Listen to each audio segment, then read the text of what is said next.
Hello viewers, ഇന്ന് നമ്മൾ നോക്കാൻ പോകുന്നത് 5ാം ക്ലാസ്സിലെ സയൻസിൻ്റെ ഫസ്റ്റ് ചാപ്റ്ററാണ് ഒറ്റയല്ലൊരു ജീവിയും. ആദ്യമായി തന്നെ ഒരു ചിത്രം തന്നുകൊണ്ട് ചോദിക്കുന്നത് ഇതിലെ പക്ഷി ഏതാണെന്നാണ്. ഏതാണ് ഈ പക്ഷി? പൊന്മാനാണല്ലേ. പൊന്മാൻ അല്ലെങ്കിൽ ഇംഗ്ലീഷിൽ കിങ് ഫിഷർ എന്ന് പറയും. പിന്നീട് ചോദിച്ചിരിക്കുന്നത് ഇവയുടെ പ്രധാന ഭക്ഷണം എന്താണെന്നാണ്. അതുപോലെ തന്നെ ഇവയെ സാധാരണ എവിടെയായിട്ടാണ് കാണുന്നതെന്നും ചോദിച്ചിട്ടുണ്ട്. അപ്പം നമുക്കത് എന്താണെന്ന് നോക്കാം. നദീതീരത്തോ കുളക്കരയിലോ ഉള്ള മാളങ്ങളിലാണ് പൊന്മാൻ താമസിക്കുന്നത്. ജലസ്രോതസ്സുകൾക്ക് സമീപം മീൻ പിടിക്കാൻ സൗകര്യമുള്ള സ്ഥലങ്ങളാണ് ഇവ അധികവും താമസിക്കാനായി തിരഞ്ഞെടുക്കുന്നത്. പൊന്മാൻ്റെ പ്രധാന ഭക്ഷണം എന്താണെന്ന് നമുക്ക് ഇതിലൂടെ തന്നെ മനസ്സിലാക്കാം. എന്താണ്? മീനാണ്. പിന്നീട് ഇതിൽ പറയുന്നത് പലതരം ആഹാരം കഴിക്കുന്ന ജീവികൾ നമുക്ക് ചുറ്റുമുണ്ടെന്നാണ്. അത് നമുക്ക് ഓൾറെഡി അറിയാം. എന്താണ്? സസ്യബുക്ക്, മാംസബുക്ക്, അതുപോലെ തന്നെ മിശ്രബുക്ക് എന്ന് പറയുന്ന കാറ്റഗറിയിൽപ്പെട്ട ജീവികളെല്ലാം നമുക്ക് ചുറ്റുമുണ്ട്.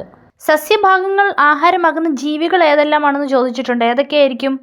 ആട്, മാൻ, മുയൽ എന്ന് പറയുന്ന ജീവികളെല്ലാം സസ്യബുക്ക് അല്ലെങ്കിൽ സസ്യഭാഗങ്ങൾ ആഹാരമാക്കുന്ന ജീവികളാണ്. ഇനി നമുക്ക് നോക്കാനുള്ളത് വാസസ്ഥലവും ആഹാരവും എന്ന് പറയുന്ന ഒരു പോർഷനാണ്.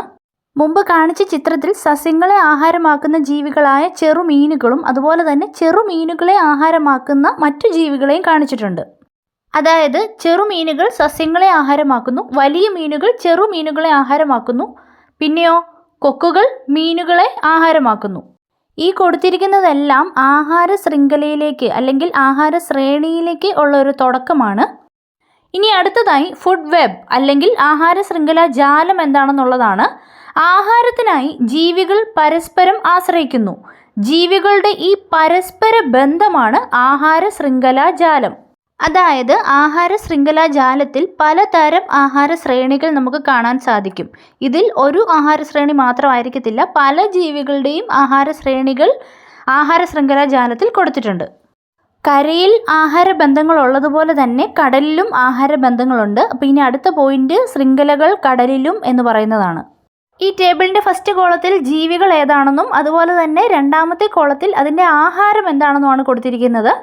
ആദ്യമായി കൊടുത്തിരിക്കുന്ന ജീവിയാണ് സ്രാവ്. സ്രാവിൻ്റെ ആഹാരം എന്തൊക്കെയാണ്? കണവ, മീനുകൾ, കടലാമ. ഇനി അടുത്തതായിട്ട് മത്തി. മത്തിയുടേത് ചെറുമീനുകളും പ്ലവകങ്ങളുമാണ് ആഹാരം.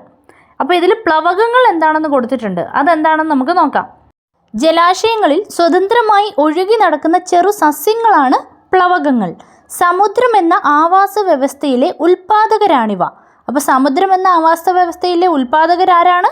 അതാണ് പ്ലവകങ്ങൾ. അടുത്തത് കടലാമ. കടലാമയുടെ ആഹാരമാണ് സസ്യഭാഗങ്ങളും മീനുകളും. പിന്നീട് കൊടുത്തിരിക്കുന്നത് ചെറുമീനുകളാണ്. ചെറുമീനുകളുടെ ആഹാരമാണ് പ്ലവകങ്ങൾ.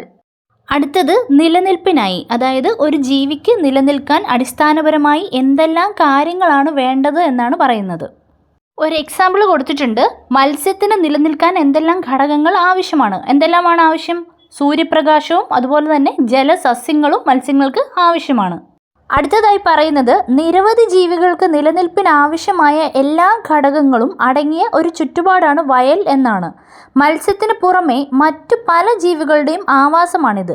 അപ്പോൾ വയൽ പോലെ തന്നെ വേറെ ആവാസങ്ങളും ഉണ്ട്. അത് ഏതൊക്കെയാണെന്ന് നമുക്ക് നോക്കാം. പുൽമേടുകൾ, മരുഭൂമികൾ, കുറ്റിക്കാടുകൾ അല്ലെങ്കിൽ പുഴ, കടൽ എന്നീ പല സ്ഥലങ്ങളിലും ഇതുപോലെ വ്യത്യസ്തങ്ങളായ ആവാസങ്ങൾ നമുക്ക് കണ്ടെത്താൻ സാധിക്കും. അപ്പോൾ നമ്മൾ ആവാസ വ്യവസ്ഥയെക്കുറിച്ചും ആഹാര ശ്രേണിയെക്കുറിച്ചും ഒക്കെ സംസാരിച്ചു. ഇനി ഈ ആഹാര ശ്രേണിയിൽ അല്ലെങ്കിൽ ആഹാര ശൃംഖലാ ജാലത്തിൽ ഏതെങ്കിലും ജീവികൾ കൂടിയോ കുറഞ്ഞോ പോയാൽ എന്തെങ്കിലും സംഭവിക്കുമോ? ഈ ചാപ്റ്ററിൽ അതിനൊരു എക്സാമ്പിൾ പറയുന്നുണ്ട്.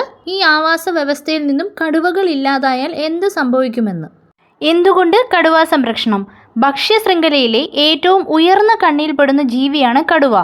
ഒരു ആവാസ വ്യവസ്ഥയിൽ സസ്യാഹാരികളുടെയും മാംസാഹാരികളുടെയും എണ്ണം ആരോഗ്യകരമായി നിലനിർത്തുന്നതിൽ ഓരോ കണ്ണിയിലെയും ജീവികൾക്ക് പങ്കുണ്ട്. ആഹാര ശൃംഖലയിലെ താഴെ കണ്ണിയിലുള്ള ജീവിവർഗങ്ങൾ നശിച്ചാൽ അവയ്ക്കു പകരം അതേ ധർമ്മം ചെയ്യുന്ന മറ്റു ജീവിവർഗങ്ങൾ ഉണ്ടായെന്നു വരാം. കടുവയെപ്പോലെയുള്ള ജീവികൾ ഇല്ലാതായാൽ പകരം ആ ധർമ്മം നിർവഹിക്കാൻ മറ്റു ജീവികൾ അധികമില്ല. അതിനാൽ കടുവയെപ്പോലെ ഉയർന്ന കണ്ണിയായ ജീവികളുടെ സംരക്ഷണം പ്രാധാന്യമർഹിക്കുന്നു. കടുവയെ സംരക്ഷിക്കുന്നതുവഴി വലിയൊരു ആവാസ വ്യവസ്ഥയെ മുഴുവനായും സംരക്ഷിക്കപ്പെടുന്നു. അടുത്ത വീഡിയോയിൽ ഇതിൻ്റെ ബാക്കി എക്സ്പ്ലനേഷനുമായിട്ട് നമുക്ക് കാണാം. താങ്ക്